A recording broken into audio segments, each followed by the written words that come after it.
Hello, a very good afternoon to you all, friends. Uh, we welcome you to this our series of Global Udan. Uh, this is webinar number 8 in our Global Udan series, organized by the Development of International Trade Services in WTO Directorate of ICI. And this program, this particular session, done in collaboration with the Egypt chapter of the Institute of Chartered Accountant of India. It's my privilege to open today's webinar on opportunities in Africa region, focus on Egypt, which is a timely and important dialogue that reflects our growing engagement with emerging markets and global business landscapes. As India deepens its economic and strategic ties with Africa, and particularly now Africa is a part of G21, and particularly Sir, with Egypt. very sorry to interrupt, sir. You'll need to tilt your camera. I think it is not. Okay. Good. Thank you. Sorry. Uh, Egypt is a country with a strong geopolitical position, diversified economy, and active trade links. There are immense untapped opportunity waiting to be explored. Egypt is increasingly being recognized as a gateway to both African and Middle Eastern markets, offering vast potential for Indian professionals, businesses, and investors, especially in the domains of accounting, advisory, consultancy, IT, and financial services. Through today's discussion, we aim to delve into the key sectors and reforms in Egypt, understand the regulatory and trademark, and identify how Indian chartered accountant and service providers can effectively contribute to and benefit from this growing bilateral relationships. We are delighted to share that CA Udham Singh, Chairman, and CA Ravi Narayanan Iyer, Secretary of Egypt Chapter of ICI, are joining us in this webinar as faculties for this important session. Their insights and on ground experience will be instrumental in providing participants with a practical understanding of the opportunities, challenges, and evolving professional landscapes in Egypt. I would also like to acknowledge and thank CA Kamal Kishorji, who is moderating today's session. His experience and facilitation will surely guide the flow of discussion and ensure a meaningful exchange of ideas. The Global Udan series, as many of you are aware, is an initiative of ICI to empower our members with insights and resources for international expansion and collaboration. This webinar stands as a testament to our commitment to building global bridges and enabling our members to tap into evolving opportunities across continents. So I'd like to thank the Egypt chapter for taking this initiative, and I'm confident that today's session will offer valuable perspectives, practical guidance, and collaborative ideas, which will be a mutually win-win situation for our members in India and our members in Africa. Thank you very much.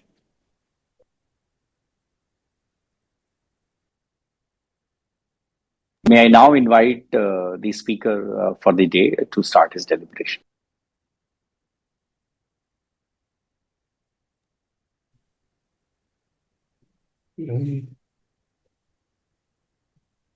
Okay, I think Kamalji, as moderator, would like to come in first.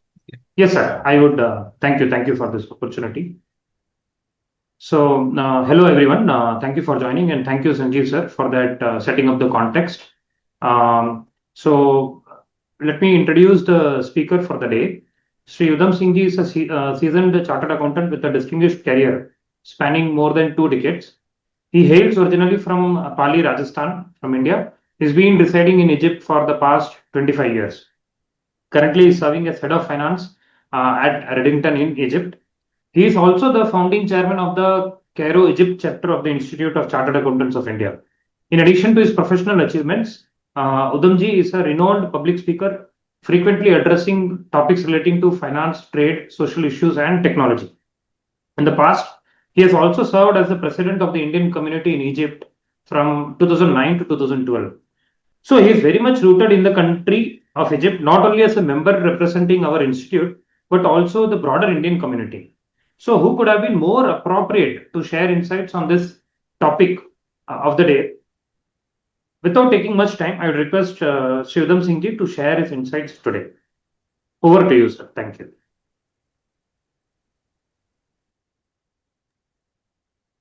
CA Sanjeev ji, Kamal Kishore ji, my colleague, my friend Ravi Narayan, Monica ji, and all the members all across who are present today or who are attending this webinar.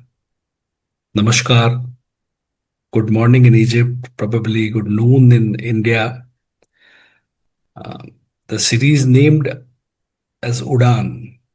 So it's a fantastic word. I think Institute is trying to take Institute members into a new level by taking a Udan route, not ground route. So it will be faster. I hope it will achieve new dimensions, new geographies, and unexplored territories. Udan is also a scheme in India where people are encouraged to fly. People who couldn't afford earlier, they were given option to fly. So let's see if Institute can do the same thing, that members who are limited in their resources, limited in their connection, if by these series, by Udan series, they can explore the world, explore the territories like Africa, which is there. Members are there, but still lot of scope is there. Fortunately, Egypt's national symbol is also eagle, who is more close to Udan, or that can fly high and have vision on ground. So a lot of coincidence, lot of good start, at least by connecting a lot of dots. Before I start presentation, I think we have split this presentation in two parts. Mostly, I will show what Egypt is, or I will show what is there in Egypt. Ravi will probably speak more specific with particular things, maybe some data, some proper economic point of view things. So opportunities are there for members to see what Egypt is, how they can benefit it from it, and what is there for them. Because it is not a very straightforward thing that, okay, come and do this particular one, two, three things. We can show that these are the things which are working in Egypt. Explore yourself, get the help or get the support from chapter here and institute there, and then make your own conclusion and make your own decision. I'm sharing my screen.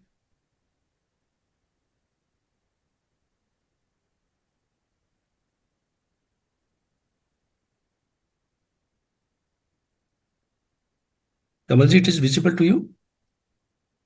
Yes, sir, it is visible.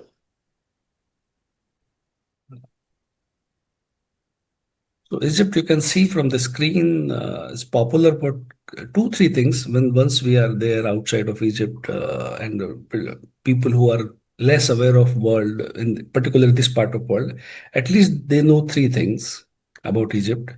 One is Great Pyramids, which is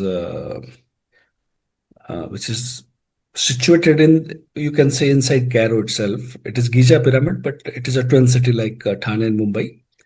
So within, and it's very popular. You can see water, which is the River Nile, very famous, the longest river in the world. You can see all these things are very, very. Whenever I talk about anything, it is all opportunity. If you can see pyramids, it is tourism. If you see Nile, it can be tourism. It can be water sports. It can be waterways. It can be anything. So opportunities are, you have to find out. But I'm saying what is there in Egypt.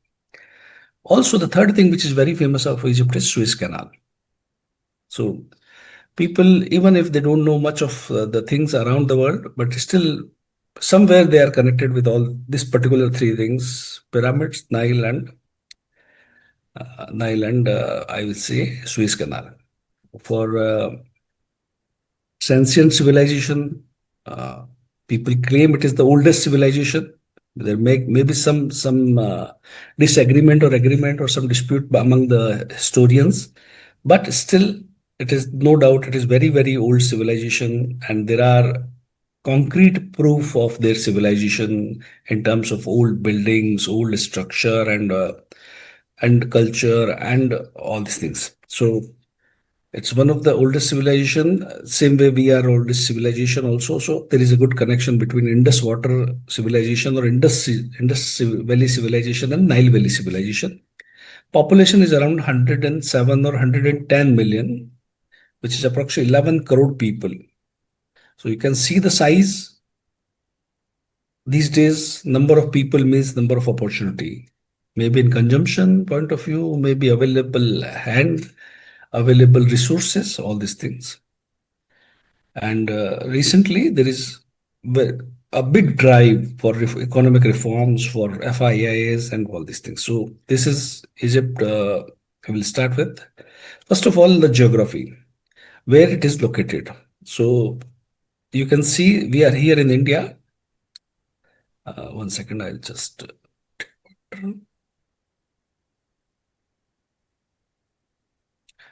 One second. Okay.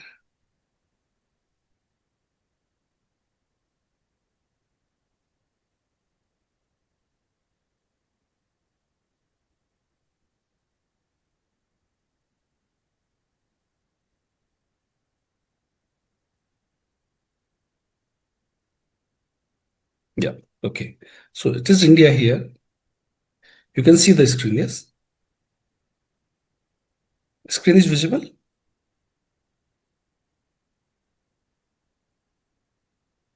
Yeah. Okay. So you can see here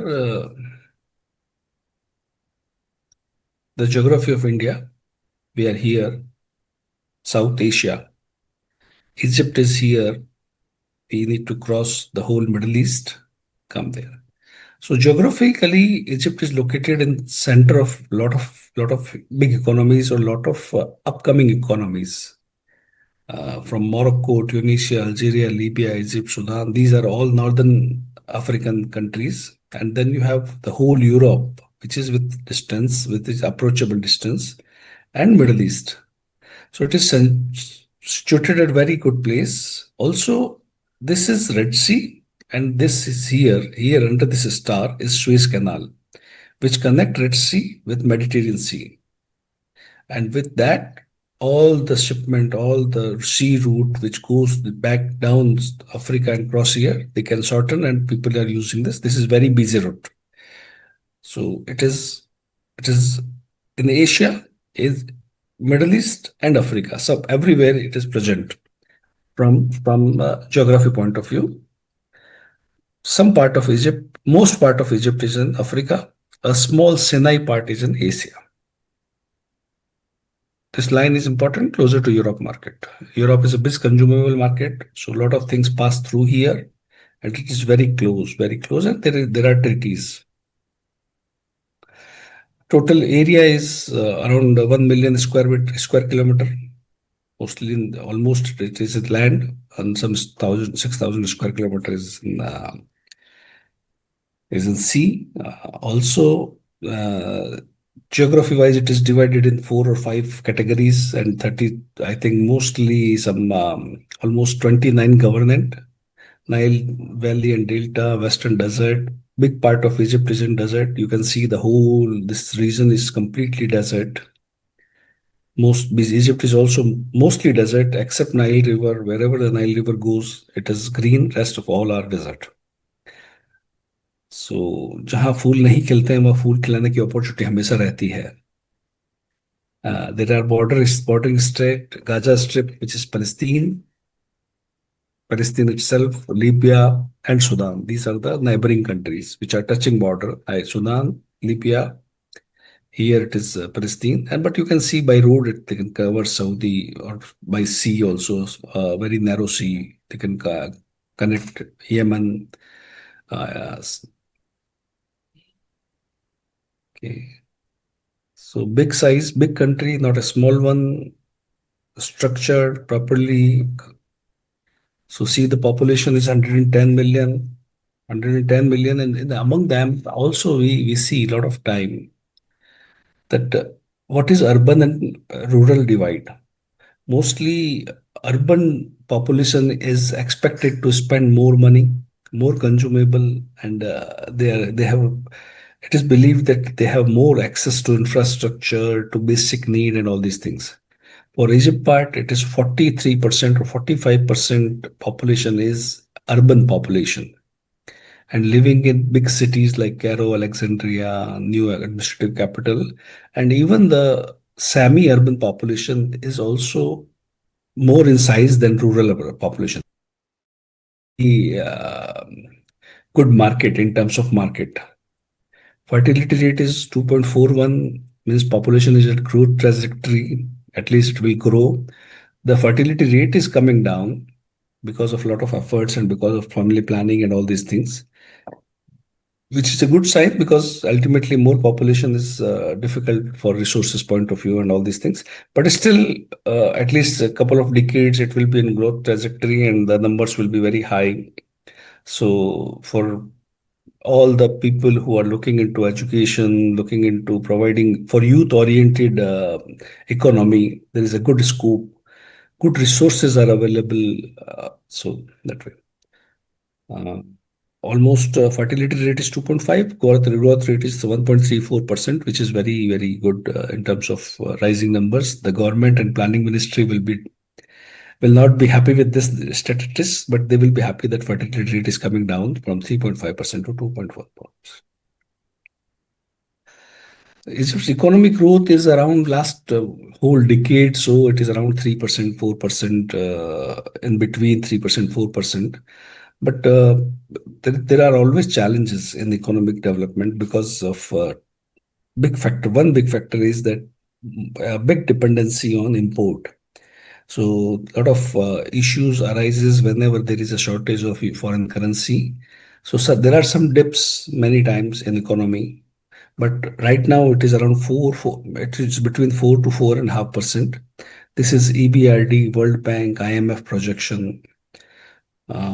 Government is doing their level best to address the concerns of economic growth, but ultimately we can see that Egypt market or Egypt economy is growing faster than all the economies surrounding all the big countries in this area. They are not able to move beyond 3, but Egypt is maintaining 4 and 4.5%. So better economic growth and good for youth population, good urban population, club with good economic growth brings a lot of opportunities, a lot of business expectations, a lot of market. So this is one thing. So what is government doing? How's government budget? Government is doing a lot of, you can see social protection expenses.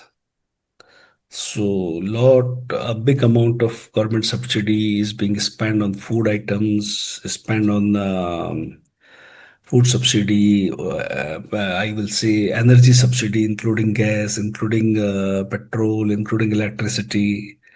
Also, big part of government expenditure, or we will say subsidy program, other than social, is also export subsidy to industry and to exporters who are doing quality and strategic export. So and see, it is around revenue target is 3.1 trillion and 90% increase, 19% increase, which is very big in number.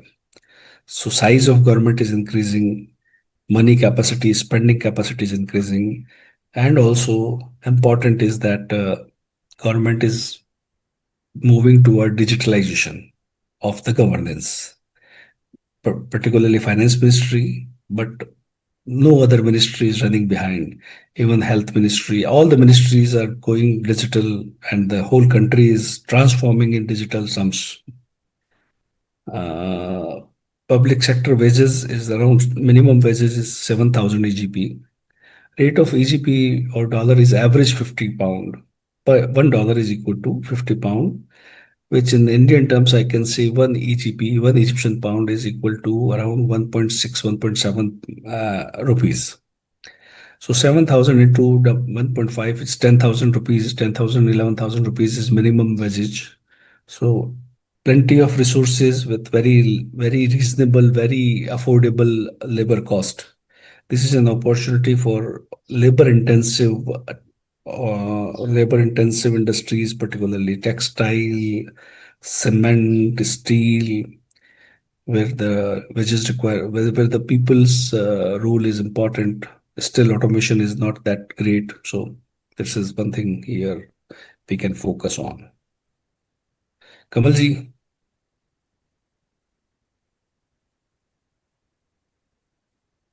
okay.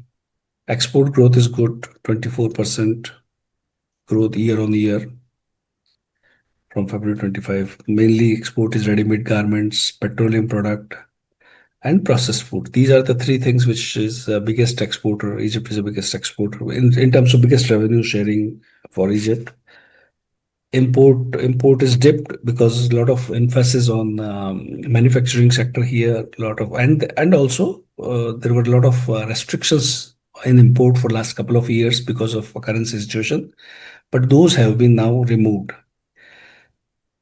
Energy commodities, the big part is that there is a lot of wheat and meat and all these things production. These need to be imported. So here is a scope. If friends, our chartered accountants and their client can focus on these things, be it pharmaceutical production in Egypt, they can our members can advise their client to focus on these things. Egypt will welcome them. Egypt is keen to reduce this import bill, which is very, very big for them for in terms of foreign currency. Export they are doing mostly to Saudi, Turkey, UAE, Europe, United States. There is a huge trade deficit. So, what are the foreign currency sources? Foreign currency sources for Egypt are big three or four names which we can four major item we can cover is Suez Canal revenue. So every ship passes by Suez Canal, they pay big amount of foreign currency to Egypt government. Unfortunately, due to disturbance in the region, Suez Canal revenue is dipping, is coming very less because of uncertainty or because of violence in some part of canal or some part of sea route. Many big shipping companies are taking the alternative route of Africa recently. But over a period of time, historically, Suez Canal generated a lot of revenue for Egypt government in terms of foreign currency. Tourism is a big sector which is attracting pyramids, we know, the civilization valley, we know. And then also, and adding to that, Egypt has beautiful sea beaches, both in Red Sea side and Mediterranean side. There are plenty of diving opportunities. National park for coral reefs are there, world famous. So that is tourism is one source. A lot of Egyptians are working abroad, and that expatriates revenue collection is also a big part, and then export of all these things. So these are four pillars of Egyptian foreign currency earning. Time and again, sometimes one factor or another factor get impacted, and then due to dependency on foreign currency, whenever there is a challenge in any four of them, any one of them, uh, Egypt suffers or economy takes some hit. Manufacturing is growing. A lot of emphasis by government on manufacturing. A lot of pharmaceutical companies, government nowadays there is talk of assembling of cars, assembling of mobile. There, telecom, ICT. These are the two things which are everyone in the world is focusing. So does the Egypt. 5G deployment is there. E-learning, e-governance, e-health, e-taxation, completely going e-invoicing. Everything is converting into e-invoicing, e-governance. And banking penetration was very less earlier. It is still very less. But by advent of instant payment transfer scheme or the Paytms of world or InstaPay called here and mobile wallet and all these things. So banking penetration is also increasing day by day. I'm sure Ravi will speak on banking coming forward, and he have very good knowledge of or good insight of Egypt's economy in terms of banking perspective. Egypt is making a new administrative capital, which is we can see its size. 50 lakh people will live in this area. So making a new city for 50 lakh people, not only this people living, the administrative head of country, which is president, he will move his office there. All the government department, parliament, related ministries and secretariat, everything will move. Largest opera house, largest park bigger than size of Central Park of New York, mosques, churches, clubs, sports city, everything, and it is all. There's a new city, all hospital, school, everything is there, and then it will be a smart city in terms of whatever the definition of the smart city is given by urban planners. It will be there in all these terms: monitoring, CCTV monitoring, cleaning, all these things, and it's a very fast development. By 2014, they have started work, and now within 10 years, city is ready to move. Buildings are there, uh, activities are at peak there. So 50 lakh population, 5 million population is not one day plan, it is a 50-year plan. I think I said five, it is now becoming 7 million. So 70 lakh people can stay in that or can live in that place. It's not far from the city. From city center, it is 30 kilometer. A big city like Cairo, 30-kilometer distance is not big. So in a working day, daytime of working, if 7 million people are residing there or they are resident of that city, it means the population in that in day can go up to 10 million. So companies in construction, companies with digital transformation, companies who are providing city services, they can look into it and they can explore the opportunity here. See, chartered accountants are not in practice, they are not as a servant or as a doing job. Actually, they are entrepreneurs, so they have to see from their perspective, and they themselves can invest. They themselves can think of investing in all those areas, and also they can provide this opportunity to their client. I'm repeating things again because I know few people might have joined late, and they are saying, "Why you're showing all these things?" Because I'm saying there is no, you have to see the opportunities. There is no direct opportunity to set up office and do auditing and accounting work. That opportunity remains less because a lot of people are already there, local people, and they have good knowledge of taxation and good knowledge of the our services. So that direct opportunities are not there. We have to find out opportunity between the lines. Suez Canal zone we talk. Suez Canal, they have doubled the capacity in last 10 years. Uh, Provided all the logistic, whatever is required, logistic point of view, and then government of Egypt has provided land to all the countries. Whomsoever want to establish their logistic hub there, their manufacturing hub, they want to do, so they can take advantage of port, they can take advantage of Europe market. At the same time, they can take advantage of Africa, Gulf. So from that point of view, there are a lot of specialized zones are there. They are giving country specific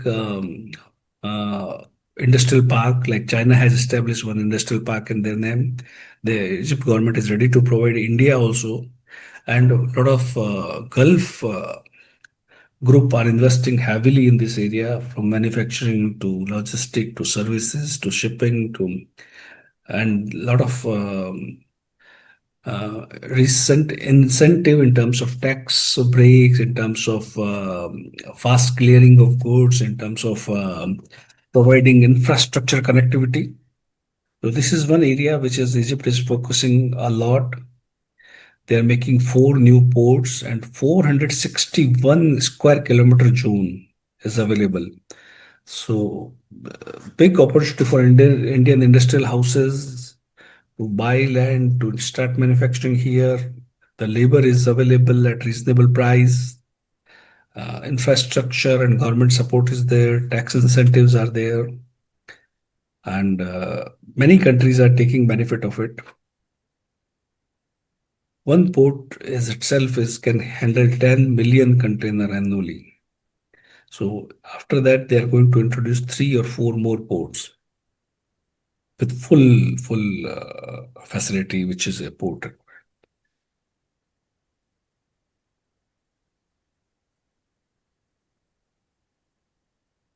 Now, specifically India-Egypt is a very old relationship. I can say civilization state. Both of them are very old civilization. Apart from that, before independence, Gandhiji, Rabindranath Tagore, Vivekanand ji, whenever they moved through Suez Canal, they had stayed in Egypt, and there are a lot of stories with them. But in recent days, in last 10 years, lot of visits. Prime Minister Modi visited Egypt. President Sisi visited India a couple of times. He was chief guest of our Republic Day celebration in 2023, probably 23 or 23, yeah, or 24. Let's see, I am 24, yeah. And then when when at a strategic level, a lot of meetings happen, then there are a lot of business opportunity being discussed, a lot of trade and key product and future plan has been discussed between India. The bilateral trade is $7.26 billion. It was 21-22, so we can say it reached around $10 billion. 70%, a lot of growth is there. Between 2023 and 24, there was decline because of import issues in Egypt. We cannot. Egypt has a challenge of foreign currency, so import was restricted, and this was 5-year target is $12 billion. So $12 billion opportunity is there. Key product is coming from India is meat, ferrous alloy, rice, flat rolled iron ore. Whereas Egypt export all these things: petroleum gas, chemical, ammonia, phosphoric acid, and energy related commodity and fertilizer. Mainly Egypt export natural resources from their side.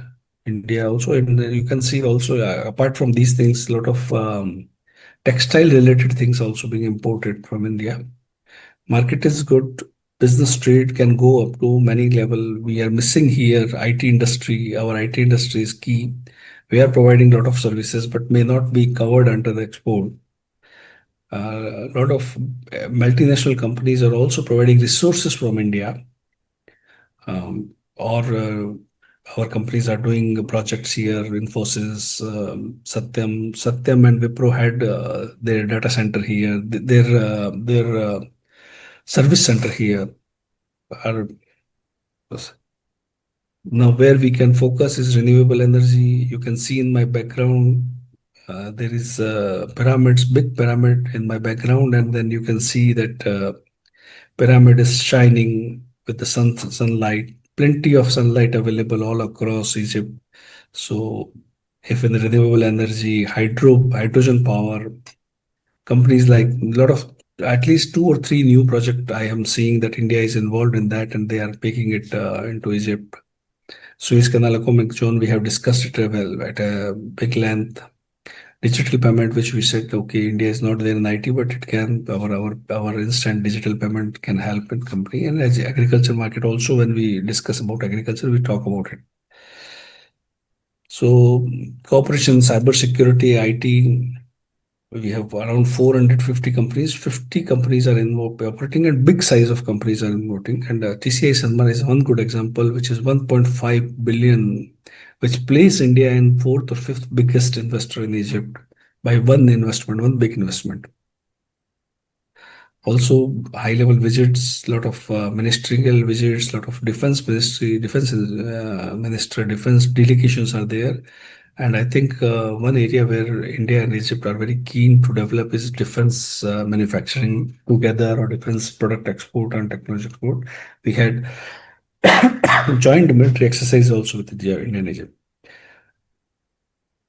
Tourism boom is there. We have said, I have discussed a bit about museum, about pyramid, about beaches and all these things. Golden license is there. Companies can come, companies can invest, they can get 10-year period without taxes, and all the golden license schemes are they're very, very keen. So, and then finally, one real estate, Egypt is, and then I can see if you roam around in Egypt, capital Cairo, you will see hoardings of real estate development only. And all around Egypt, there are gated community development are happening, community compound developments are happening. But one big deal happened last year, which is around $35 billion deal between Egypt and Abu Dhabi for a Ras Al Khaimah, a plot where they are developing a new city at the coastal area, which will be as a resort plus all the amenities of a new city. Big size development is happening in real estate. So thank you from my side. At least from this is this I'm open for question answer, and also these are as I said, there is no specific thing that I'm saying this chartered accountant please come and do this. It is not there immediately. Ravi will speak more about it. What is the consultants available? What are the role of a chapter in Egypt we are playing? What are the members our members are doing? So over to you, Kamalji, and I'm open for question answers now or later on, whatever way it is convenient to you. Thank you, sir. So a lot of useful information. So couple of questions I had is how is our institute helping, or what role can ICI play in providing opportunities for its members in Egypt specifically, and let's say broader African market? So see, we have chapter here, around 35 members are there, and the institute, I'm sure, is well structured to reach out anywhere in the globe. So we can see member has to identify what role he need. Then they can connect us as a chapter. We can connect with the relevant people in Egypt. See, there are no practicing member. No chartered accountant is in practice in Egypt, but we have all type of community people, Indian Community Association, also Indian community people have businesses from large scale, small scale entrepreneurship, and people are there in good industry. So wherever there is a requirement, we can support the info. We can provide info what is available at chapter level. But also, if it is more required, we can connect to proper people. So where you can find genuine information at genuine cost. That support we can provide. That's This is particularly for Egypt. For Africa, I think whatever we can do it from here, we can do it. Otherwise, we have a lot of chapters in Africa, so we can approach them. A lot of places we have. Our presence is good in Africa.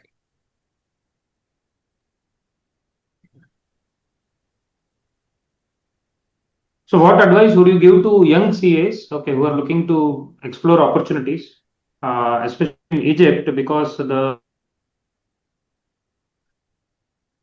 facts which you gave, like especially that administrative capital, right, like where a whole new city is getting established, and over the next 2-3 years, a lot of opportunities are coming up. So what advice would you want to give? Like let's say if I tell you that you were on the other side, if you were hearing this story, what would you have done differently? Yeah, sure. It's a very, very good question, Kamalji.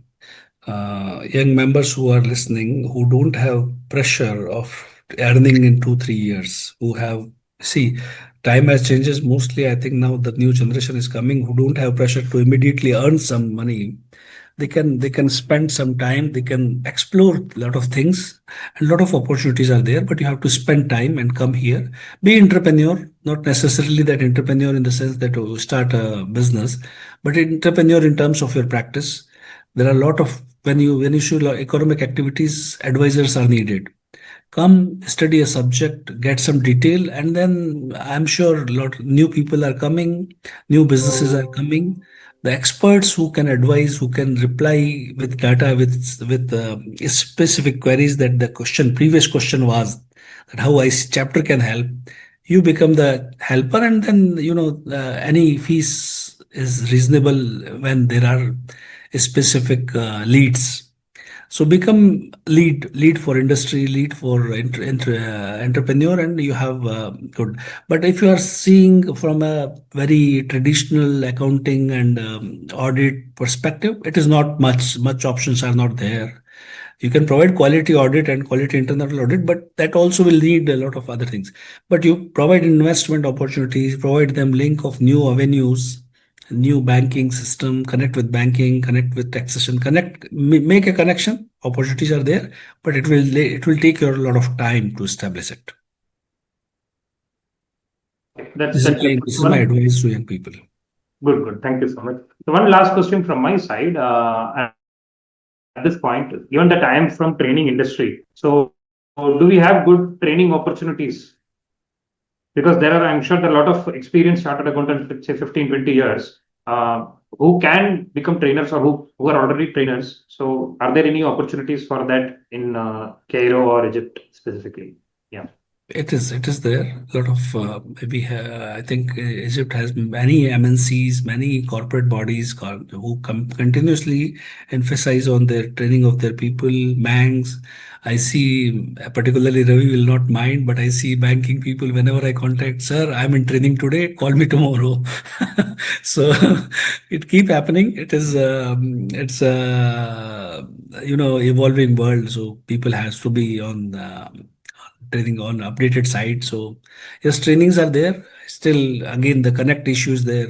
If we can connect good companies, good people, and trainer can build their thing, definitely a lot of scope can be find out or explored. Okay, thank you, sir. Thank you so much from my side at this point. Any final thoughts from your side before we move on to Ravi, sir? I think I'll not take much of time. Ravi have, I will say, abundance of knowledge. So let's hear from him. All right. Thank you so much. Thank you so much for your time. So yeah, I'll take this opportunity to introduce our next speaker for the day. Sri Ravi Narayan Keshavan Iyer is a seasoned finance professional with over 25 years of experience. He has held key positions at Credit Agricole in Egypt and currently is serving as CFO there. And other financial institutions also, he has had various experience, demonstrating expertise in financial management, strategic leadership, and regulatory compliance. Iyer's achievements include driving process optimization, cost containment, and digital transformation initiatives, as well as overseeing complex financial operations and ensuring regulatory adherence. He is also skilled in risk management, capital allocation, and leveraging technology to enhance financial processes. So I will not take much time. Over to you, Ravi, sir. Thank you. Thank you. Good morning. Thank you, Kamalji, and thank you, Sanjeevji, for this opportunity to speak. I am not sure how bigger a value addition I'll do after Udham has spoken. Udham has been a veteran in Egypt, and for me, is an Egyptian more than an Indian now. So, but I can sense that he has a deep understanding of how this country has evolved. And before I actually give a flavor about, I will certainly not try to touch upon the points which Udham directly covered, but some elements which I would certainly like to reinforce or enhance in terms of the data points that Udhamji touched upon. The first and foremost certainly is he touched upon the population composition, which is close to about 107 or 110 million. But what's more important to understand is out of this, more than 10 million of the population is actually immigrant population. So people coming from neighboring countries for obvious reasons, for geopolitical reasons, for opportunities reasons. And then you have immigrants from emerging or developed economies trying to push forward a lot of economic activities from a global implementation perspective, because they may represent companies belonging to developed nations or emerging nations. Just like me, I represent Credit Agricole, which is the 9th largest bank in the world, and we have a full-fledged subsidiary in Egypt. So I represent the group. I'm with the group for almost 20 years now, and I've been working in the finance space across multiple verticals all my life. And I've been to Egypt for the last 3 years plus, and probably wouldn't have come at a, let's say, a worse time than it could be for the country, because the last 3 years has been extremely challenging for the company. And just to give a flavor, again touching upon the point which Mr. Udham said, is the exchange rate is 50, but when I came it was 15. So it's a 3x devaluation which has happened on the currency, which talks a lot about. And in that context, what is important is we need to understand why that has happened. And I will go back to periods after 1948 till 2009 or 10. During that regime, when significant chunk of that regime was driven by Mr. Hosni Mubarak and his this thing, they were trying to build the nation. They were trying to build the nation in a way which made sure that they continue to remain relevant. But certainly over a period of time, with the population growth and the policy, let's say, lack of proper implementation to a certain extent, it went into a direction where knee-jerk reactions certainly were warranted for the economy.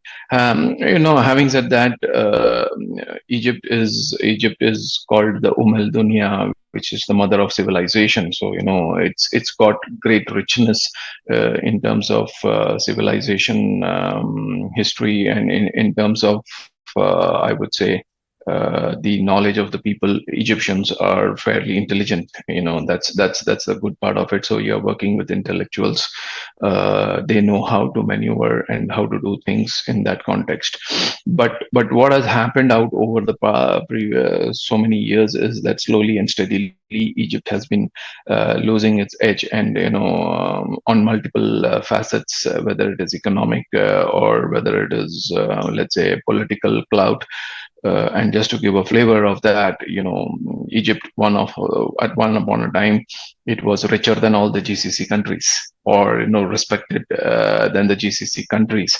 But today, it's not the case. So the tide has shifted, the powers have shifted, the economic context has shifted. So Egypt finds itself at the cusp of rebuilding itself.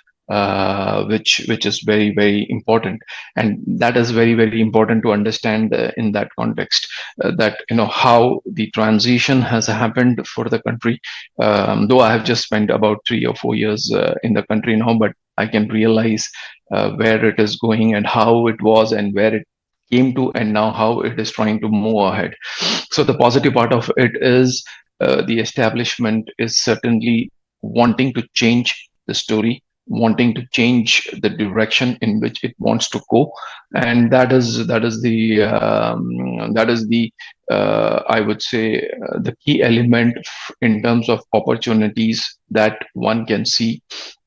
And I will not restrict my comment to say only for chartered accountants, because we as chartered accountants, we operate in the business, in the professional world, and sometimes independently. You want to do something on your own without let's say establishing a CA firm, but it's still a chartered accountant opportunity in terms of our domains of expertise, and that is what is very relevant.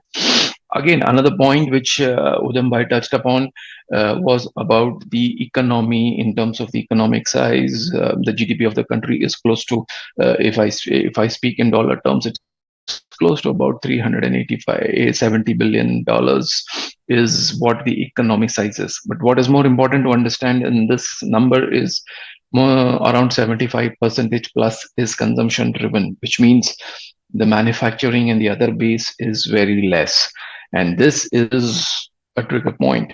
And now when you go back 3 years ago or 4 years ago or 5 years ago, let's go back since 2020, when the COVID pandemic also created a global havoc, and Egypt was no different.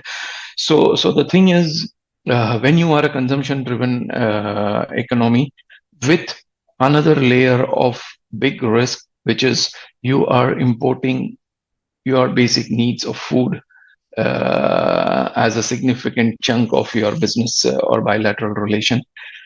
In a period like COVID, this can create havocs when the logistical system had come to a standstill. So this was the first shock which Egypt actually faced in terms of its adversity. But it was able to manage and come out of it. But the lingering effect still persisted. And wheat, which is one of the key ingredient or the staple diet of Egyptians, consumes a whole lot of the import budget for Egypt even today.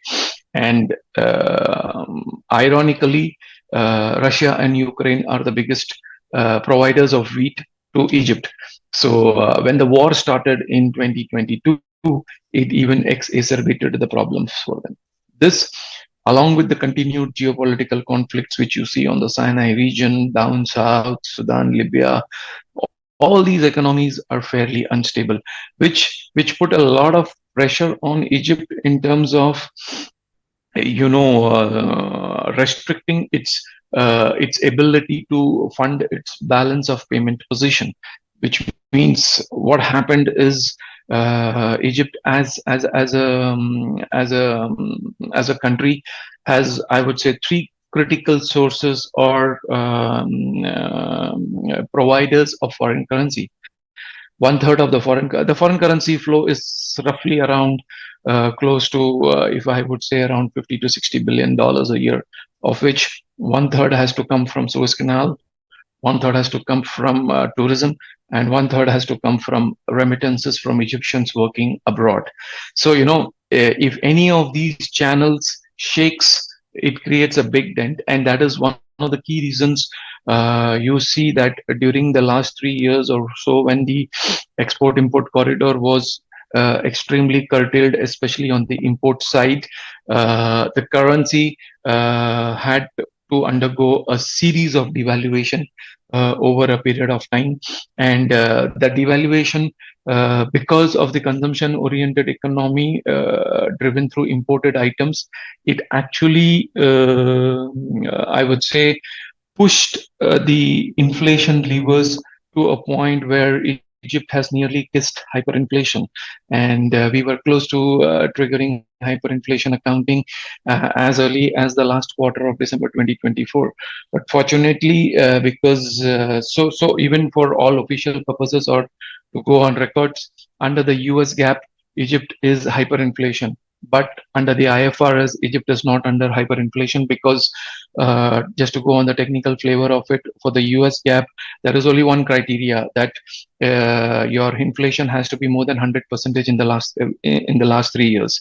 This is the only criteria which the US considers for triggering hyperinflation accounting. But the IFRS is a bit more prudent, and it gives a bit more leeway. For example, like, apart from the 100% inflation, you have to see a visible or a perceptible change in terms of transactions being undertaken in your country apart from your local currency, which is not the case. And there are other conditions, which are there. So, given this kind of flexibility on the IFRS, Egypt is not triggered under the IFRS norms for hyperinflation accounting.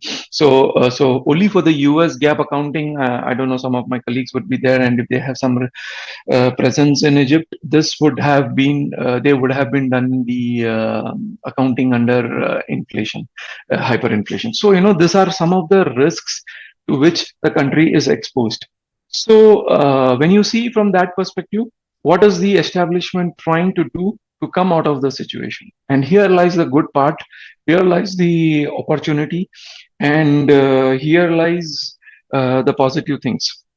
The first one, which I would say, is Egypt has a very strong plan to convert itself into a big export hub, given its, I would say, a very blessed positioning of itself between the cusp of Asia and the cusp of Europe, driven by the Suez Canal. It's the first port of call from Egypt is in Europe is Greece, which is very close across the canal. And similarly, when you look on the eastern side of it, you have easy accessibility to the GCC and to the Asia part of it. So from that perspective, Egypt is perfectly blessed.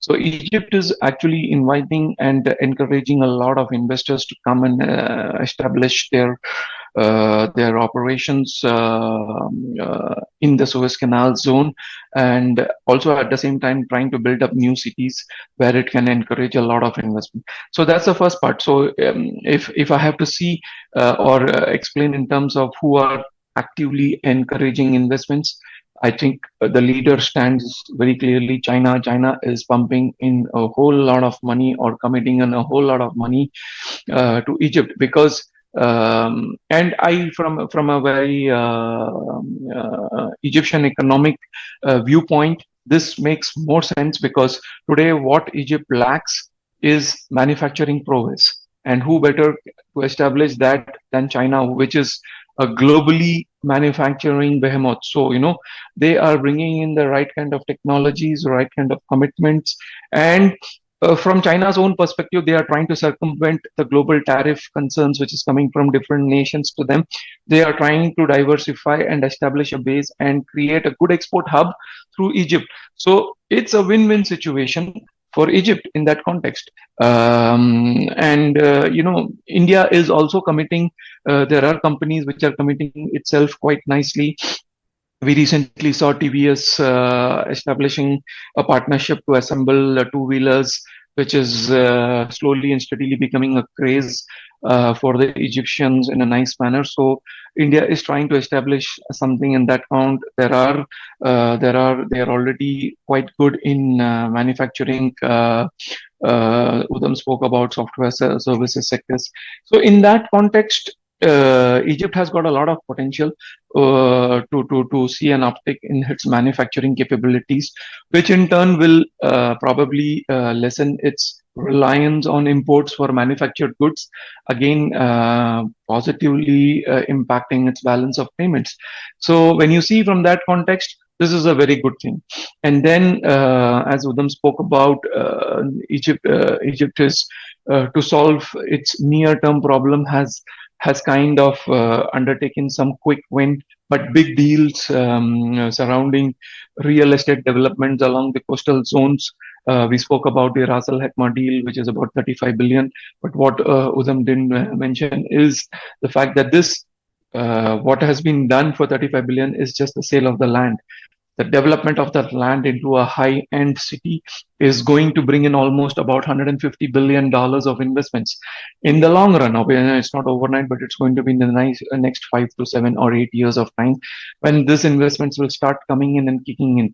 Similar deals are being spoken with as we speak right now with Qatar, with Saudi Arabia's, but not maybe of that massive scale, but certainly of a scale which is maybe 1/3 or even half of that scale. This is good. This is good because this is going to bring in developmental opportunities in that context. The other part, which is very interesting, and I think India was in a similar space about 10 to 14 years ago. Today, about 50% of Egypt's demographic is less than 25 years of age, which means we are talking about availability of labor for a long point of time. It's not like okay, this population is going to age and reach like 35 or 50 years in 10 years time. No, you're looking at a space which is going to be for at least 2 decades or 2.5 decades, which is a very good growth opportunity as well.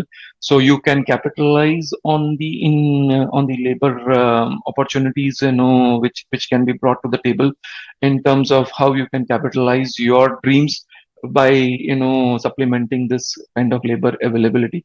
So this is a good thing as well. And then most importantly as well, Udam touched upon, is the fertility rate. Economically seen, a low fertility rate is very good for economic growth because it creates demands for goods which are outside the basic trajectory of food, clothing, and shelter.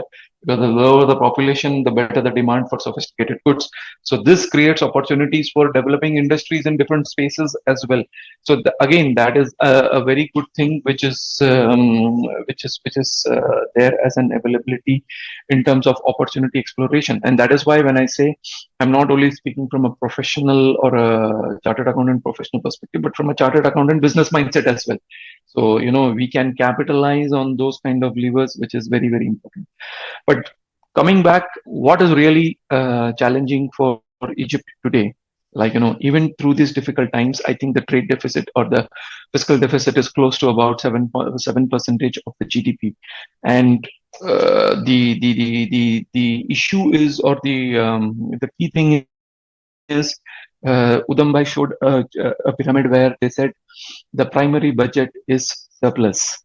Even today, what it basically means is that a significant chunk of the money which Egypt has, or the budget or the revenues of the government, goes towards repayment of interest to the government borrowings, both locally and internationally. So Egypt today has about 155 billion dollars of external debt, and the number is much bigger in terms of the local debt. And when you look at the size of the GDP, which is around 370 billion, 155 billion represents 40%. So 40% of your GDP is global external debt, and this is what they want to reduce. So if you see the debt to GDP ratio was almost above 100%. It is expected to come down to about 90%, and the government is hoping that by the end of next June, July to June is where the fiscal year of the government for Egypt is. So by the end of June 2026, they intend to bring it down closer to 80 levels is what the target is. So they are doing this, and how they are doing this? One, they are encouraging manufacturing in their country by generating employment and generating more business, more revenues for the government. Two, they are rationalizing the tax. Today, the personal income tax rate for Egypt in Egypt is close to 27.5% for the higher level bracket of income tax earners, and the corporate tax is still low at 22.5%. So they are encouraging a good amount of investment. The VAT is currently at about 14%, which the government feels is ideal, and the government is through the process of digitization, as what Udambai spoke about, trying to widen the tax base, bring most of the informal economy back into the formal channels. So they are touching the right kind of levers to make sure that the fiscal or the financial touch points or sensitive touch points are well under control. Let's not forget that apart from this, Egypt is still under the IMF program of support, where the IMF is also pushing a lot of structural reforms, something typically which India had to do way back in 1991 is, let's say, reduction of the state presence in the economic activities and more private sector participation in investments and things like that. So those things are encouraging, and we are slowly and steadily seeing some good green shoots. But it is too early to make a judgment that things are moving in the right direction. But let's say the private sector participation in the investment sector has moved from 40% to 50% of the overall investments, which is encouraging because it is bringing back the confidence of the people. So these are very good. These are very good indicators in terms of that. And what I would say is, when I come to specific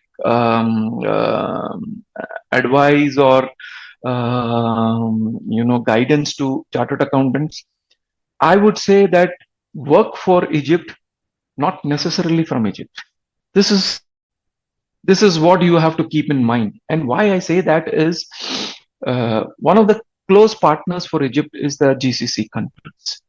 So most of the investments, it flows from the GCC to this country, and this is very evident from the trade corridor. You see, Saudi Arabia, UAE, they are one of the biggest trading partners when it comes to import or export in that context.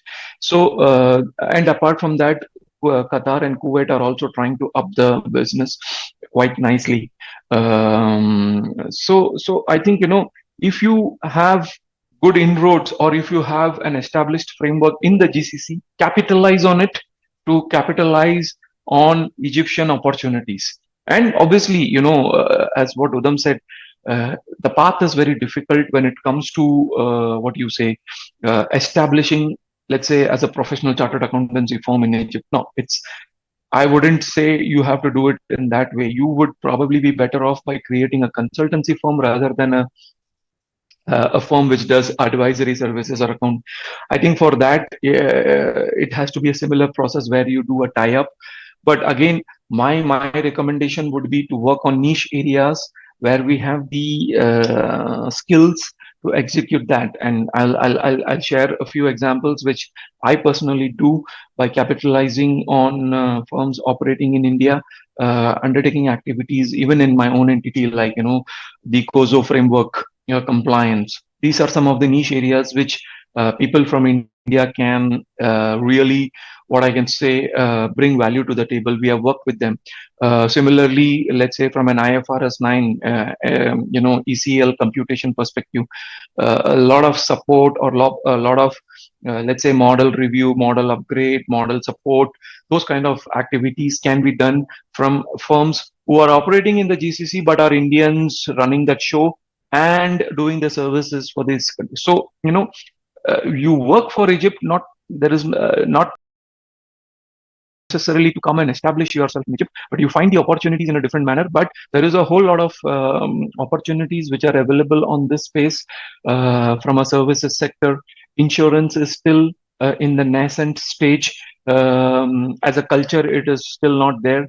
As a language, this thing, this is some adaptation, because when you establish yourself in the country, the local language becomes a big flavor, because English is not really the language which is available in terms of documentation, unlike the GCC.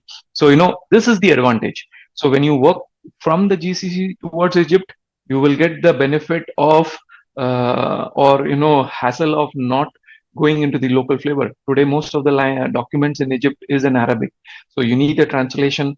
The down level work, if you have to do a down level work, you have to still work in Arabic. So you are dependent on the local team to gather or to drive your strategies. So the idea is be on the niche side of the requirements, which is more English dominated, or which is more easy for you to understand, drive, and deliver in that context. And these opportunities will be very, very nice, very, very, I would say, remunerative and productive from that perspective. But I would like to share a few stories about Egypt where Indians have still established, they are not chartered accountants, but they have established business firms.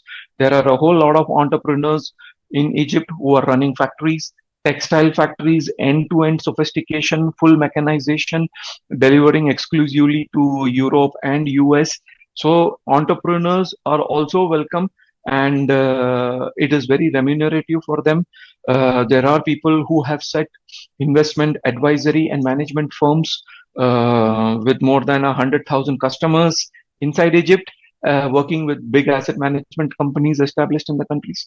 So people who are ambitious, this place has got a lot of opportunities to come. So while it is certainly so let us not look ourselves in terms of chartered accountants business perspective. Even an independent chartered accountant can think of it in a very different way, try to establish things and approach the situation in a very smart and agile manner is what I would say, because today in a digitized environment, physical presence is not really mandatory, but being here will give you a certain bit of depth in terms of understanding the population, how they think, where they think, and what are their priorities in life, and what are the critical touch points. So from that context, the opportunities certainly do exist quite nicely. And as what Udambhai said, India has a big presence in Egypt. I think we have about close to $3 to $3.5 billion of investments on-site presence. I think with more than 450 companies, or even it includes small entrepreneurial ventures and things like that. But 450 is a big number for a country like this, with the 370 billion of GDP.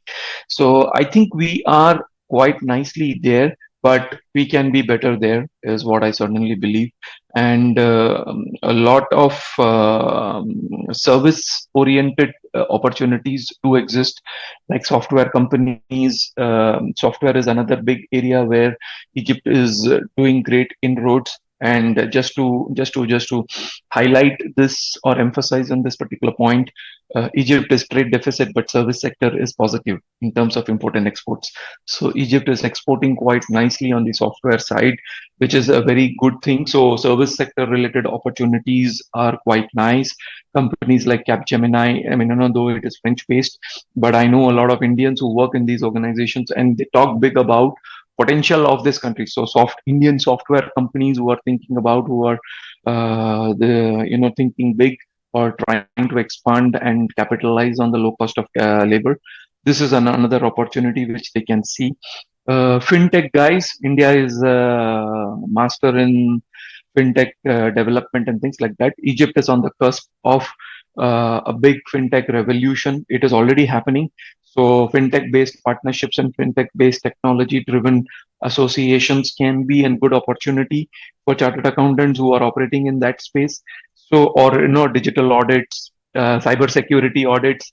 These are some of the areas which can be very, very interesting for Indian chartered accountants who can support the local team in getting that this thing. Because as a bank, I can tell you that the cyber security compliance is exceptionally heavy in Egypt, and it calls for a lot of technical knowledge, technical prowess. So auditing support or compliance support in that context is another area of niche opportunities, given the scale of fintech development expected to happen in Egypt. So these are some of the good things which I would say is very positive from an opportunity perspective. So try to look more on the consultancy space, look to more on the advisory space, look more on the audit space, but on a niche side, not the regular ones. They don't really because the regular ones are more imbibed or flavored with local cultural requirements like language, documents in Arabic, which you don't want. But when you go on the niche side, most of the people speak excellent English. They are aware of the global norms. Most of the elements are in English. So opportunities to succeed or the probability of success is quite nice and quite remunerative as well in that context. So I think this is something which I wanted to share from my side in terms of how the economy is positioned, what are the flaws which were there, what are the actions which the establishment is taking to change the course of the long sought dependency on imports and promote manufacturing. I know that automobile is getting a big push.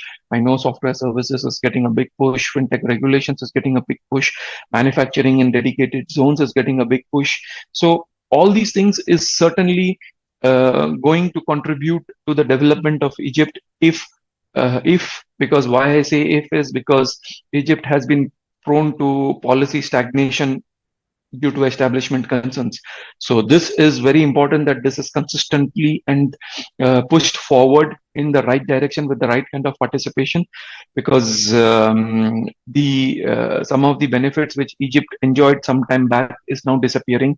Initially, Gulf GCC used to support them as partners without seeking anything in exchange. But today, even the GCC, because they are themselves burdened with their own budgetary pressures, with their own transition from oil economy to non-oil economy, they are looking at avenues to make sure that they have assets in multiple jurisdictions which can yield results to protect their economy and the consequences on their own people if oil dries up as a solution, as a key ingredient of the energy mix. So all these entities are now looking at asset-based support rather than a free support to Egypt, which was existing earlier. So Egypt is also under pressure to deliver on economic fronts in a nice way in order to attract foreign investors, especially its GCC partners. So the pressure to push forward the policy reforms is very high, and if that continues consistently for the next 10 years or 15 years, Egypt will certainly be one of the shining stars in the Africa region, and it can take the glory of being the largest economy in Asia, in the Africa continent. Today it is the third, but it can certainly take that coveted crown if these policy reforms are pushed through. So I think with that I will rest my presentation, and I will be open to questions or to talk about things which you feel is relevant in that context. Thank you, Ravi sir. I think it summed up very well. Like Udam sir gave the history, geography of Egypt, and then backed up with your current affairs, which you have talked about, and a lot of questions which we have got over the time. I think you slowly started addressing them. For example, there was a question on language, which language, and you talked about the documentation part. So that is already addressed. I think so. One fundamental question is even I had, and I did a little bit of research in terms of the question is about safety, right? Obviously, a lot of geopolitical issues are there. The Gaza Strip is bordering Egypt. So, what is it? What would be your take on it? I mean, See, on a personal safety front, I don't see a challenge. I mean, it is pretty safe. Egypt has got one of the good police force, and its army is exceptionally strong. So I don't see personal safety as a concern at all. But But it is very from safe, I would say, yes, uh, exactly. Yeah, comparatively. yeah, So yeah, even yeah. It midnight, is. you are free to move anywhere. Midnight, late night, whatever it is. While Egypt is an Arab country, I think women are not restricted. Women have a great amount of freedom. Yeah, I mean, I would not say it is as good as Dubai in terms of freedom, but I think around 80% of the freedom for women is there in comparison to Dubai. So, that's the kind of freedom which it has, despite being an Arab republic. So that is certainly there. Women are exceptionally safe. No need to worry a fair amount of dressing sense. And if I have to put it from an Indian cultural perspective, I think Indian women don't have to make a lifestyle modification at all, because we ourselves have our own layers of checks and balances in that context. However, just like any other jurisdiction, yeah, which applies even to India, which place you should not visit and which place you should visit. These are basic things which we are not supposed to breach in either context. But on a personal side, it is exceptionally safe. Nothing to worry about in that context. Your day-to-day life is never impacted, and you have a great amount of freedom. But to answer it from another perspective of economic safety, it is vulnerable. It is extremely vulnerable to a lot of things, which is what the government as a policy is working today to make sure that those vulnerabilities are reduced to a great extent through policy initiatives, and I think that is the good part of it. So for me, I think from a safety perspective, I wouldn't say it's a matter of concern. And economic safety wise, I think things are in progress. It only has to continue for the future periods to make it more firmer and robust. I think other part of this was violence or in the region, in neighboring countries. There are tensions, but it is not going to impact Egypt because Egypt has a very clear-cut policy to avoid, to maintain peace with all its neighbor. So Let us not forget that Egypt was one of the partners or key partners of the non-alignment movement. So Egypt doesn't believe in violence. Egypt doesn't believe in extremist movements. Egypt doesn't believe in this thing. Egypt believes in working together as partners in development with benefits on either side. Sorry, Udambai, I had to interfere. I'm sorry.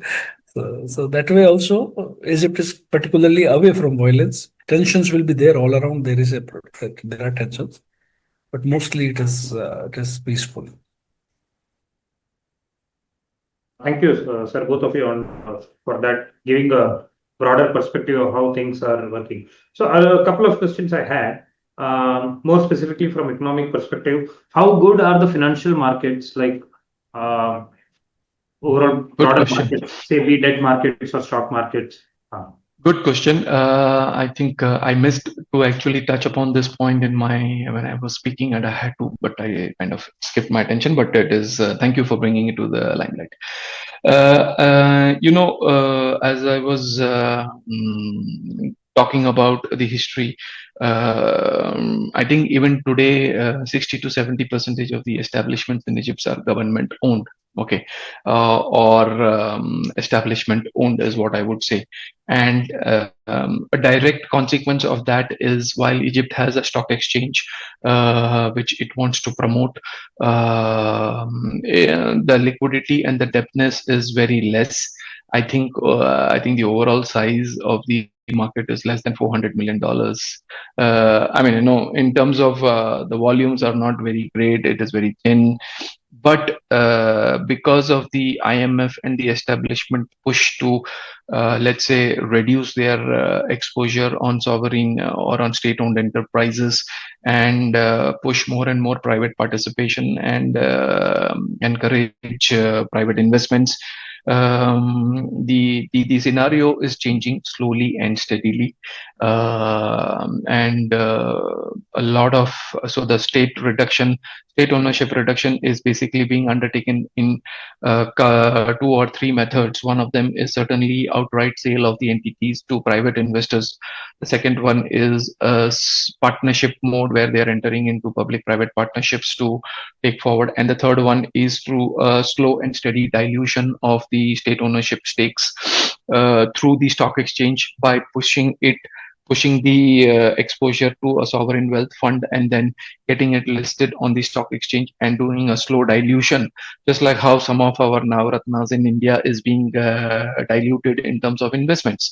So these are the 3 approaches. So it is slowly and steadily bringing some kind of a vibrancy, but the products are still very basic. Like, you don't really have futures, options on stocks or things like that. Those kind of products are still not there. The derivatives part of the business, both on the stock exchange as well as on the FX and the liquidity market, is not extremely high. The liquidity market does have a little bit of derivatives like an interest rate swap or an FX options or things like that. But again, they are not very deep, both in terms of volumes as well as maturities. So the outer maturity is like 3 months or 6 months kind of a thing. So very short term in nature and not long term in nature, because let's not forget that the rating of the country is still below investment grade. It is like B-, and the basic interest rate today in the market is still at 24%. So it's very high. The inflation is still close to 17%. So very high. So when Udambhai was talking about a growth of 19%, the real growth is only 2%. So we have to keep that in mind as well. So these are the factors which doesn't allow or gives more of a promise to the market makers who need a lot of depthness, liquidity, and most of all confidence in the market. So that is yet to build up. And I think if I have to answer in a summarized way, think of Egypt as India in 1993. This is where we are, but I wouldn't say that it will take 30 years for them to reach this, because they have the ability of seeing the developed markets or the emerging markets, so they can take a success story of that, pick and deploy it. So I believe instead of 30 years, I think the next 10 years is very relevant, and that is where the opportunities have to be explored in that context. So when you establish capital markets, advisory services, again, CA firms or CA guys who want to be specialized in financial intermediary space, this is where the opportunities can come in a nice manner. So, these are the things. I hope I answered your question. Yes, very much. I think that point of where 1993 India quite summarizes, and also importantly, as you mentioned, it is not going to take 30 years for things to reach where we are currently. So one follow-up question based on what you said, we don't have much of the forex market, futures and options. Then how does the hedging process works? Because there is no hedging. There is no hedging.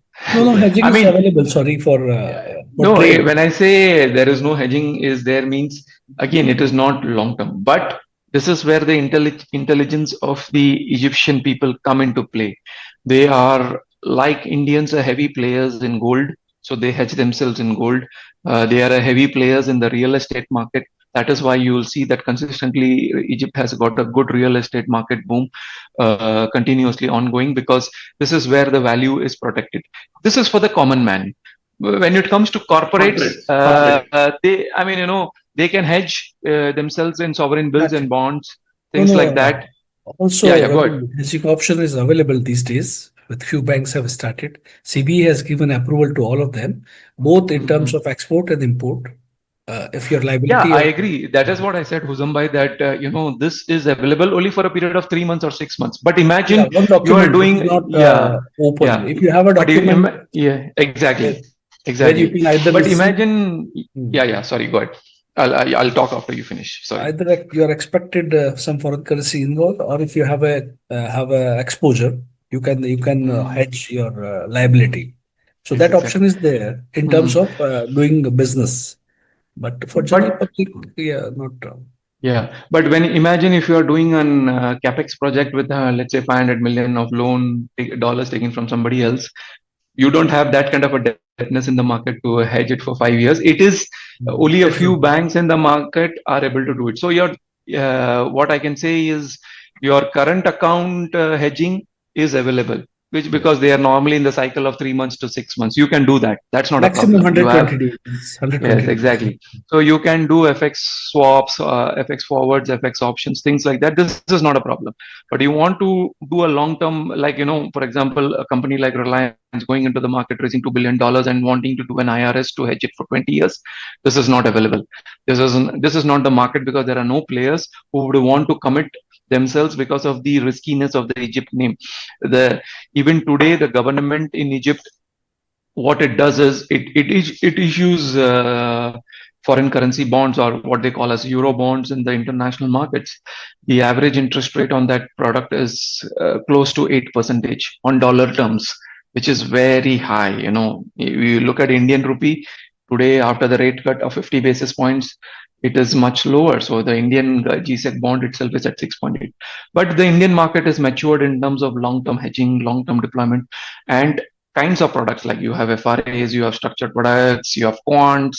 So many things are there on the Indian market. These things are not there.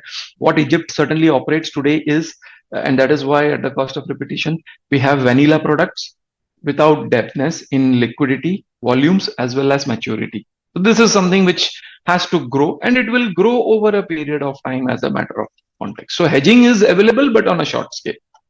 Sorry, Udambai, I had interfered. Maybe you can speak more. So that's again insightful. So another question I had was, how is the fintech progress? I think you briefly touched upon it in terms of fintech. For example, let's say payments. How do the transactions happen? Is it all cash, or how does it work? Well, historically, Egyptians love cash. They like cash, but Everyone does. I'm sorry. Everyone does. We do it. Yes, historically, Egyptians love to keep cash, but I think they love to keep dollars rather than Egyptian pounds in cash. That's a different story. But no, the thing is, it is changing, and it is changing quite nicely. You have a lot of fintechs. You can observe them. They have come in the payment ecosystem with buy now, pay later. There are fintech only driven consumer finance companies which are coming into play. And actually, to take the game forward, banks are establishing pure digital banks as well in the market. And why this is very good is for the fact, as what I touched upon earlier, is the young demography. 50% of the population is less than 25 years of age, and they are doing wonderful things. Like, I know there is apart from the fintech, on the payment ecosystem space, the methods and the types of payment mechanisms, you have virtual forex cards, you have virtual payment options.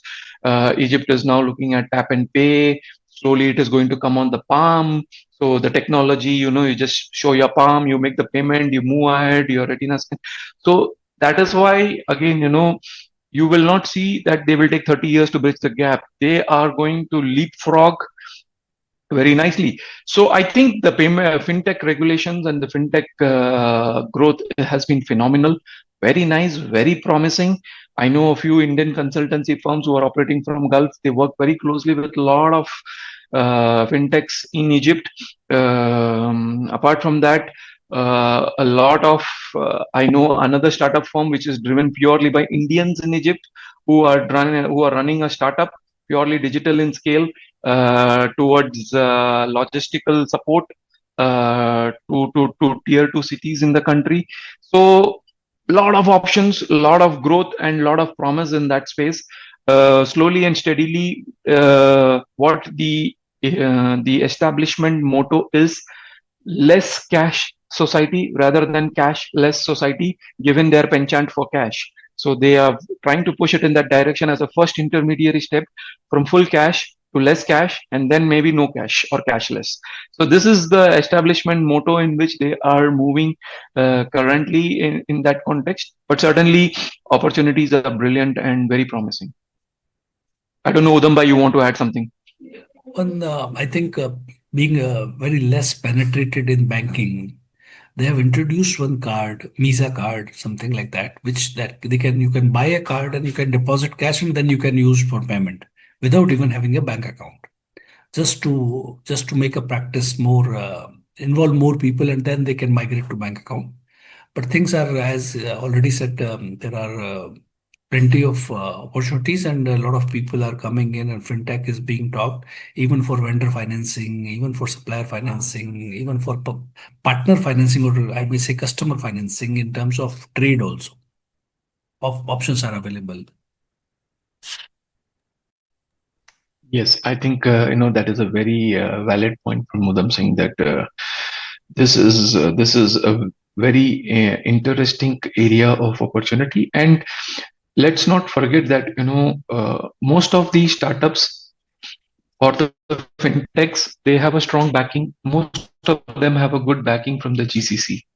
So that is why, again, I reiterate that work for Egypt, not necessarily coming inside Egypt. Thank you, sir. So, my follow-up question on this was, because there are a lot of questions coming on, like what is the professional scope for chartered accountants in Egypt? I think you have answered. I think some of the members have joined now. What I would request you to do is, if you can help explain how, or if you can share your thoughts, how practicing professionals or CAs in terms of consulting have opportunities in the fintech space. Because what I know, a lot of firms, a lot of my friends, they are partnering with IT companies and trying to provide solutions to the clients on the fintech side. So if you can share your thoughts around that, like what, say, practicing CAs who want to establish any kind of presence or any kind of work around fintech, what would that be, or how that can happen broadly? Because given the fact that it is growing at a bigger space in Egypt and it has grown to a very big level in India, like I think I just recently read, we are doing roughly around transactions worth around 79 to 80,000 crores a day. This was like in May through UPI and the payment space. Yeah. Well, that is, Egypt has its own payment network called Insta Payment Network, which facilitates mobile to mobile payment or email to mobile, account to mobile payment, or based on email. You don't even need to know the full details of the beneficiary to whom you're remitting the money. Just a basic phone number or an email ID or an account number is good enough, and you can process the transaction. Obviously, similar to UPI, there is an outer limit in terms of the amount of money you can transfer. But again, coming back to your question, I think what you said as the kind of partnership they have done, it's a good start. It's a good start, and then you can supplement it with good certification support in terms of cybersecurity, in terms of data privacy, data governance. These are some of the areas which are slowly and steadily evolving. Like I know that the Central Bank of Egypt had issued data governance based regulations, though it has some time to reach implementation phase, but they are already moving in that direction. So certainly, these are some of the areas which they can supplement it in terms of product solutions to compliance solutions. These are some of the areas, and these are niche areas. Again, I think the start is on the right space, and I think you have to take the journey forward on the right on that scale itself. And I don't see a reason why there would not be a success in this story, in this kind of a partnership. So right now, the fintech, or particularly this payment option, InstaPay, which is there, it is driven by or it is owned by Central Bank of Egypt. So I'm not sure whether this option is available to other players at the moment. Maybe people may come in later phase. Apart from that, the mobile wallet are available. So I think in terms of owning a platform or running a platform, still regulatory requirements are not that open because I didn't see any other app except InstaPay for instant transfer of money. That too is being owned by Central Bank of Egypt. Apple Pay is also allowed transfer money through Apple Pay, but that also to be restricted by 2 or 3 banks only. Not all the cards are available. It's actually not restricted, but I think, there is a big No. amount of technical implementation phase which So takes its maybe the own phase sweet will time. come. Yeah, it will Exactly. come. But it will come, I know our bank is working towards it, but it's not easy to integrate because, once you set up this platform, you have to get a clearance from the central bank. So the process is a bit lengthy. And this is something which people have to keep in mind is sometimes the process can be slow in terms of movement, in terms of getting the right kind of approvals. So that is a bit there, but it is progressing. And I know that, and I can tell from personal CA credit agricultural experience that we are working towards Apple Pay. So this will happen. And once it happens, it will change the way things will work, and more players will keep on coming. In fact, Visa and Mastercard, in order to maintain their market share, are also trying to, up the ante and trying to build some kind of a payment ecosystem. But again, it is too nascent, but things are moving in that space. So that is why opportunities could be existing to associate with themselves with those people who are implementing something rather than trying to implement something yourself. I think the first layer where chartered accountants can make a big benefit is through partnerships rather than through direct establishment. I think, this will be a good start journey because this will give them a flavor of what they are facing and what they see.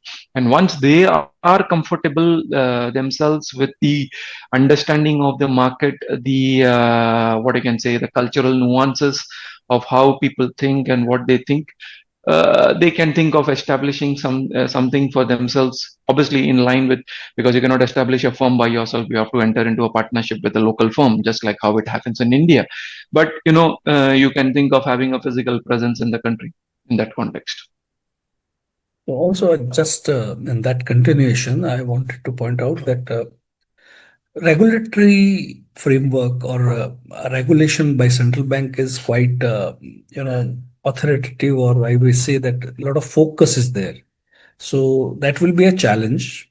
You need, maybe it's an opportunity also that you bring somebody who can work with the banks and who can work with CBE or you, who's very good aware of regulation and who can provide you support.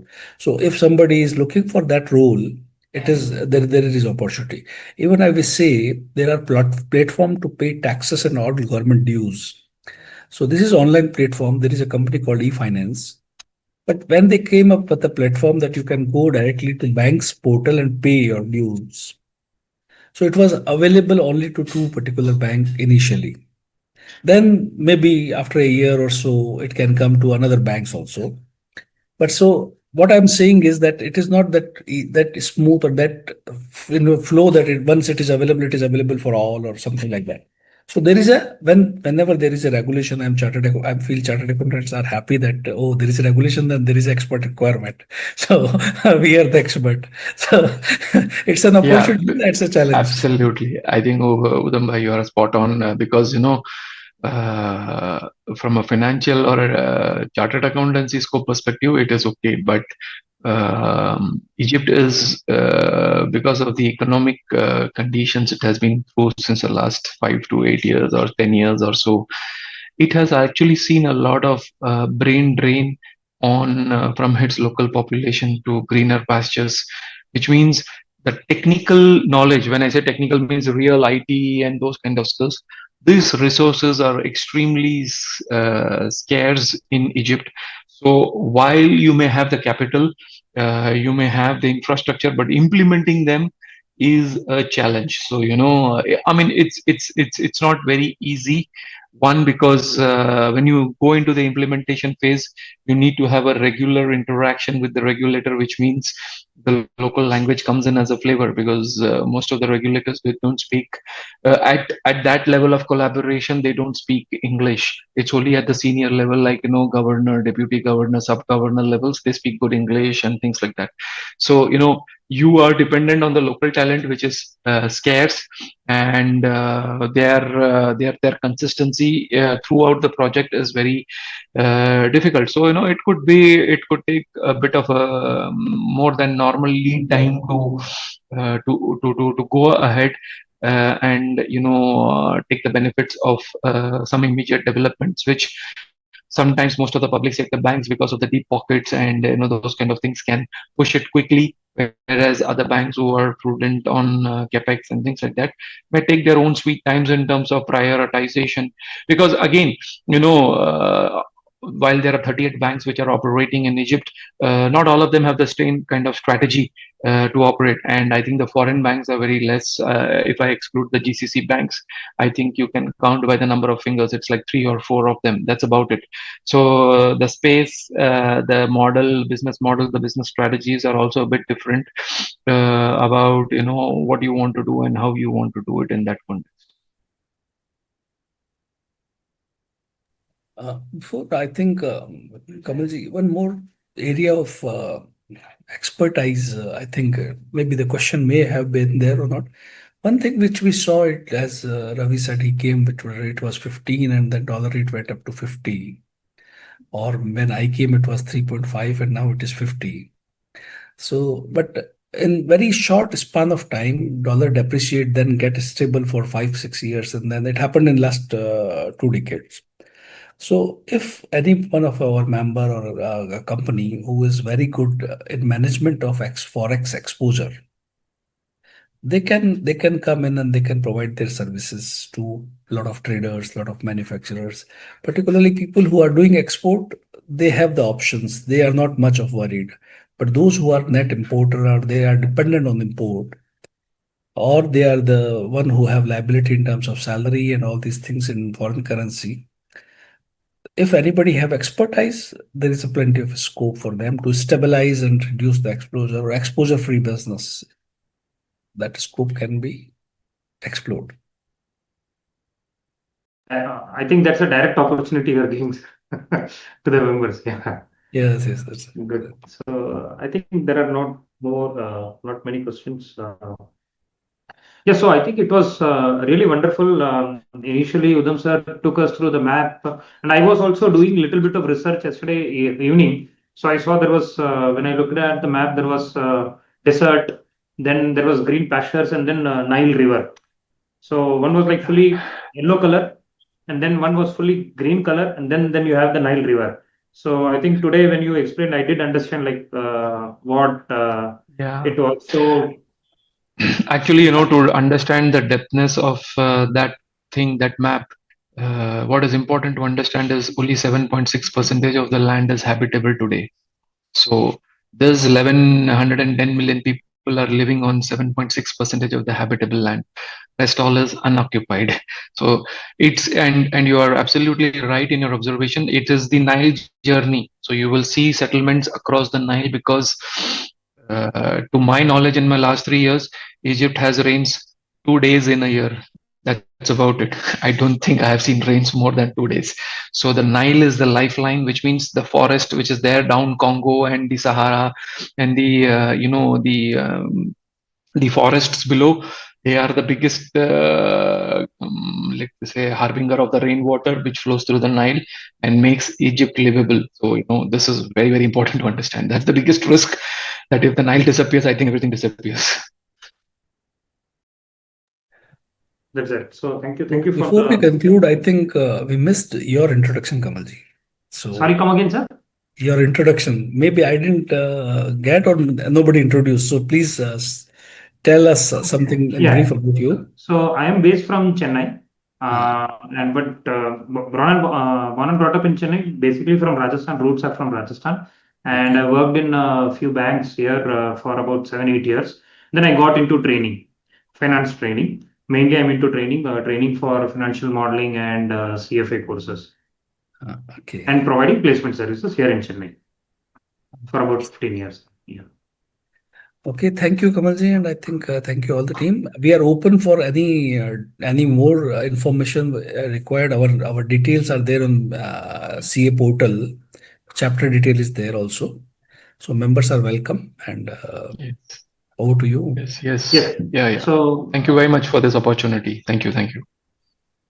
okay, thank you so much for the esteemed speakers. Okay, bringing your experience. You are directly on the ground in the Egypt, and I think it was really helpful. The insights were really straightforward. I'm sure Udam sir and also Ravi sir, you did definitely tell that you don't have direct scope. Like if anyone wants to come and set up audit practice or a tax practice, probably that is not the area people have to look at.